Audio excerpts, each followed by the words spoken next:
Hi everybody, welcome to yet another video. So today we're having a little look and a little play with the, well, in this case this one's called a Yuantie, Y-U-A-N-T-I-E, but this gun's sold under lots of different names. It's a YT160. Basically it's made by Rongpengs, which is a big company in China that makes lots of different spray guns for different people like Aeropro and the like. This would be equivalent to about the Aeropro A610, but quite a few people asked me to review this gun, so well, here it is. It wasn't particularly expensive. I got it on AliExpress. By the time I'd got it delivered, it was around about 42, maybe 43 GB pounds, so about 50 odd US dollars, because we have to pay tax, VAT effectively, and AliExpress take the VAT.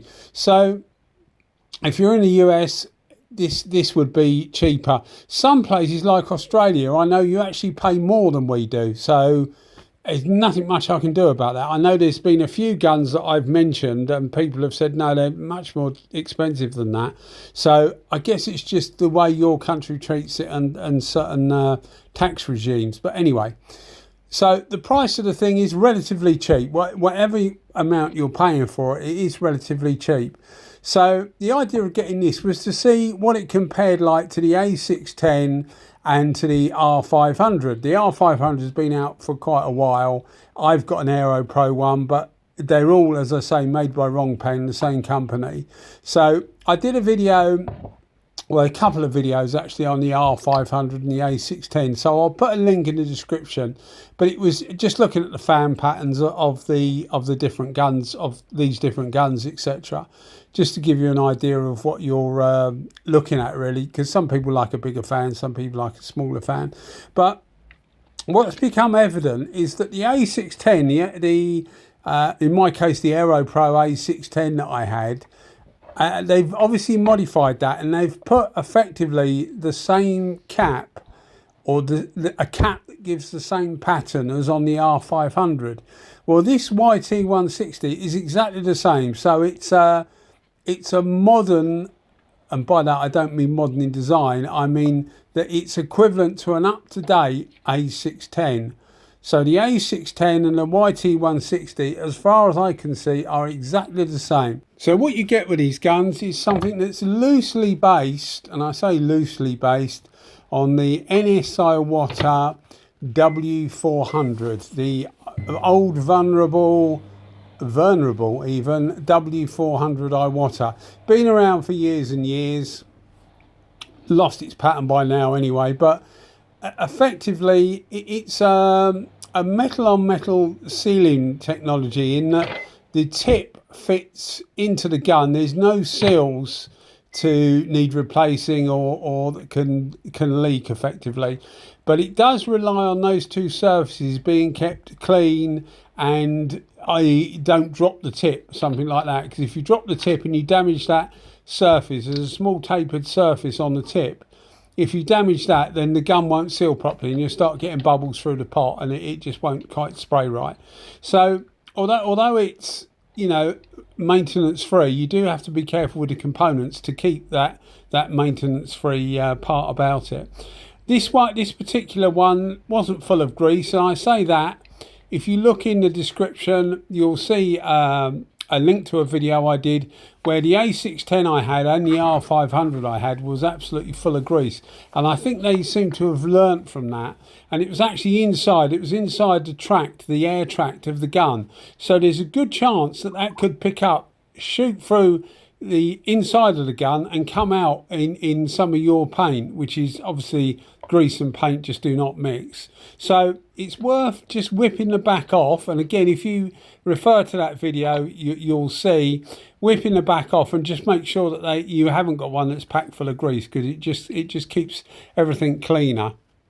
So obviously we're at the budget end of spraying, really. It doesn't really get any cheaper than this, but they do provide, there is a market for these, particularly in some places, like for example Brazil. I've had quite a few people contact me in Brazil that would love to buy more expensive spray guns, but once they get 2 more expensive spray guns, the amount of duty and tax that's put on the guns make them far more expensive than they are in the UK or the US or Australia.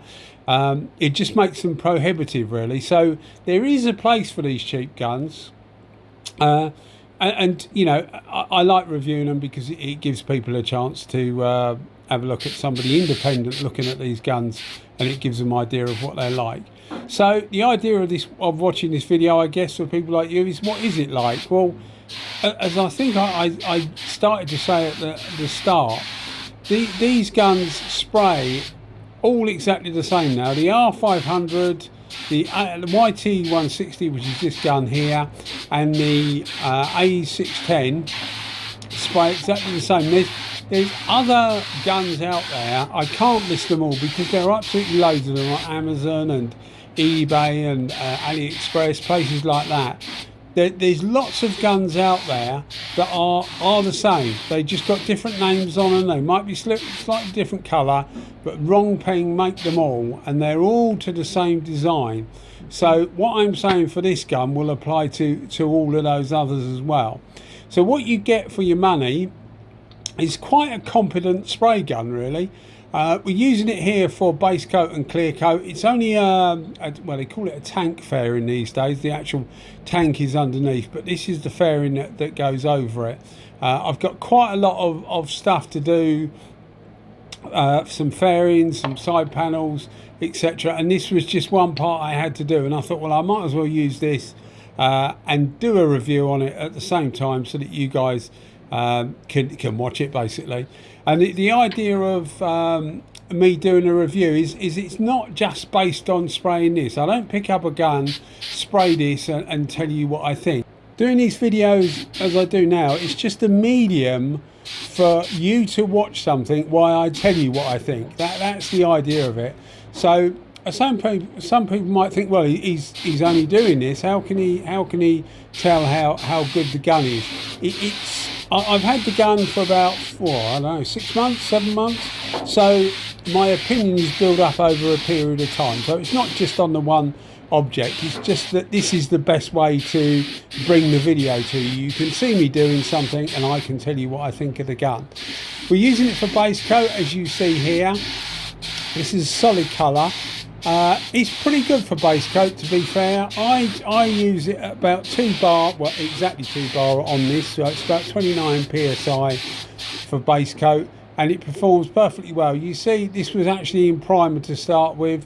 You see, it gives a fine, even distribution. The fan pattern is good, so there's nothing not to like, really, considering the price of this, you know, the price this gun sells at.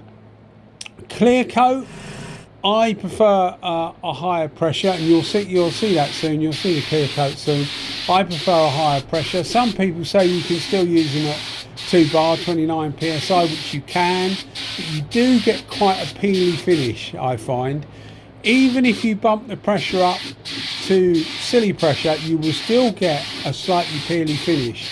And it was after doing this video, I've been using, I've got some Porpish guns, some of the good quality Porpish guns, their PRD range, and I'd also been using some other high-end guns. I'd been using the Segolas, my Segola 4600s, and I'd been using the WS400s, the Series 2, and the Series 1, because I was doing a little comparison with those two for something else.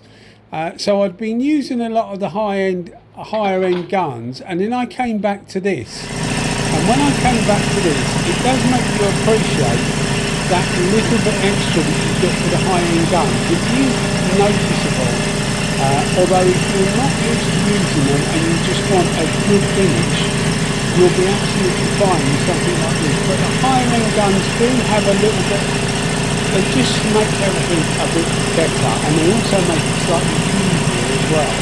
Within reason, anyway. You still obviously have to know what you're doing to get to the finish. But this is the base coat stage finish, and you know, for base coat this thing's absolutely fine. If it's a more complex colour, you might want a little bit more pressure, but you will also may start to find the limits of this gun, because the atomization isn't as fine as some of the higher end guns, but it will be perfectly acceptable for most things you do. So the clear coat we're using, we're just about to mix up the clear coat. The clear coat we're using here is just a U-Pole clear coat, a 2080, which is one of their cheap clear coats. The reason for that is that this is just going to be a base and clear job, and then the clear will be sanded, because there's going to be some decals put on with an airbrush, and it just gives me the insurance if something goes wrong with the stencil or with my airbrushing, I can just wipe it off and start again, because the clear coat will give me that that ability, because after a couple of days you'll be able to wipe the paint that you've put on with the airbrush off. It will take it off, and it'll be perfectly fine to just start with the airbrush again. So that's the idea of doing this, which is why I got this gun out, because I thought it would be a good idea for me to, do a video on this gun and show you what it can actually do when it doesn't really matter. Now, for the clear coat you see me doing now, I'm using 2.5 bar, so about 36 psi, and I maintain on the A500 I've got, the A610 and this one, they all need about 2.5 bar to get a reasonably good finish.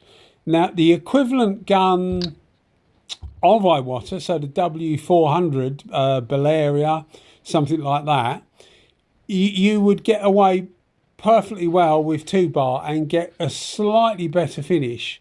So there is a compromise with these guns. You're not getting exactly what you would do from a Japanese gun. There is a compromise. I suppose, they say you don't get anything for nothing, and the fact that these things are relatively cheap, something's got to give, really.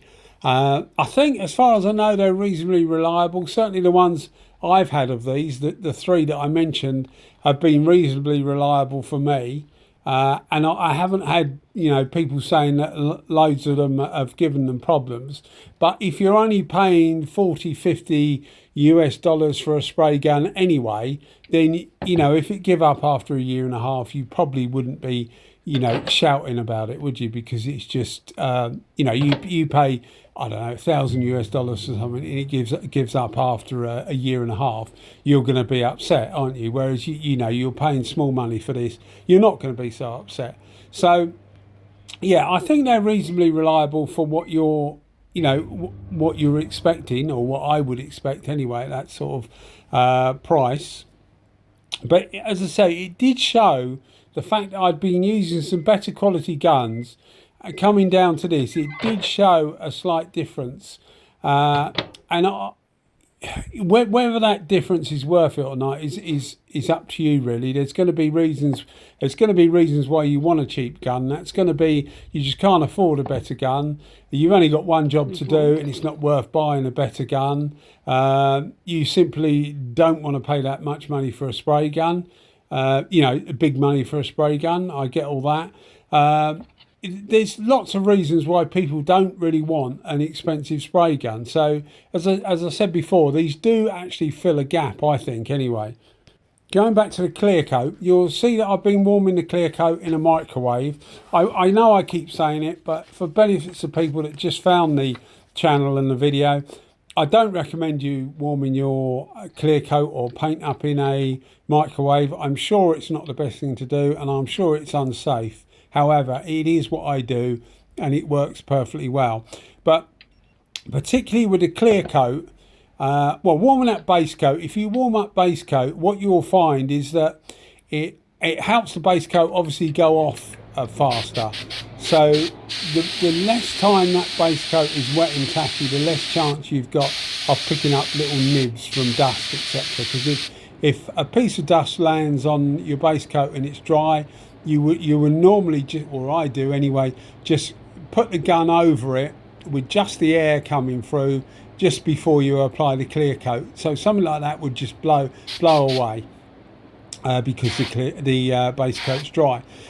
Heating the clear coat has a slightly different effect in that it does speed the process up slightly, depending on what hardening you've got and the ambient temperature. But what it also does is it actually helps the clear flow out. Now, as I said before, I'm using a U-pole clear here. I'm adding 10% reducer to it, or thinners to it. Just helps it flow out better, and it'll give you a better finish. So it will just aid what you're doing. It's not the be all and end all, but it certainly does help. I'll try and remember anyway to put a link in the description of the video of this video to a little test I did with the same clear coat. The only thing that was different was I heated the clear coat up. It was done in winter. From memory, I think the clear coat was originally about 8 Celsius, and I heated it up to about 35, and we put it through a Ford cup, which is a DIN 4 cup, so a 4mm opening. And it's a way of seeing how most manufacturers use that. If you look in a technical data sheet, they will give you like 18 seconds, and that's the recommended viscosity for the material you're spraying. So they will say 18 seconds through a Ford cup or a DIN 4 cup.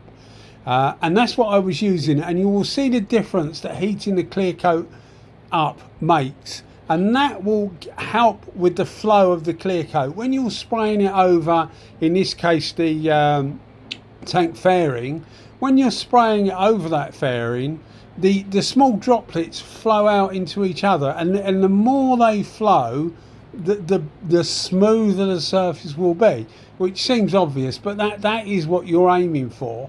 So heating the clear coat up has that effect of helping it flow out, and it also has the effect of helping the clear coat go off quicker, so it aids your spraying.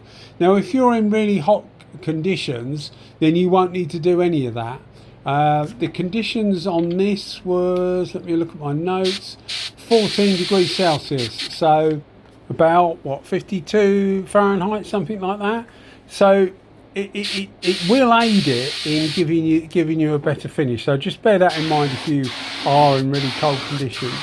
Another thing to remember with these guns is that they actually consume the same volume of air as each other. If you look at the different specifications you get for these, you see the air consumption being quoted as anywhere between 4 CFM and I think this one was actually 11 CFM, something like that.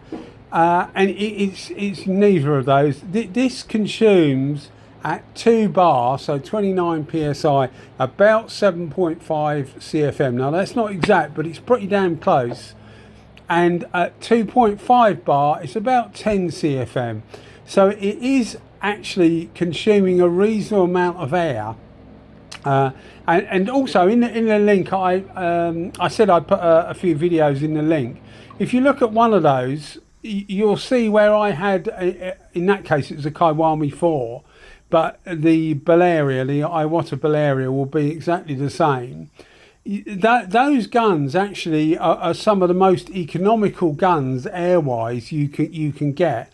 So these are by no means air hogs, but they're not the super low air consumption that sometimes you would think they are. When you look at the spec, they're just wrong. They just tell you the wrong spec, but they're also not really high. So they are a good idea if you've got a smaller compressor and you've got a reasonable amount to do. But do bear in mind, as I said, you will need that little bit of extra pressure. Anyway, here's the final result. You can see there are a couple of nibs in it. You know, it's inevitable you'll get that. But everything you see, including the stuff at the end, we'll see this outside later, which was a couple of days later. It was just before I was going to sand it, ready to do some decals. The finish is exactly what you get off the gun. So it's not, you know, nothing's been done to it. It hasn't been sanded, polished or anything.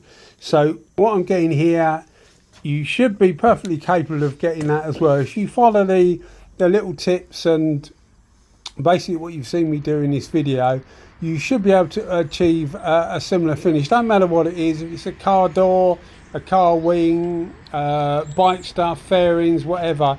If you stick to the painting is painting, so it doesn't really matter what it is. You just need to apply the same thought and principle for whatever it is, really. And you know, you should get reasonably good results. Anyway guys, as always, thanks for watching the videos. I hope you're enjoying them. If you are enjoying them, maybe think about giving us a thumbs up, and why not subscribe to the channel. If you've got anything to say, stick a comment down.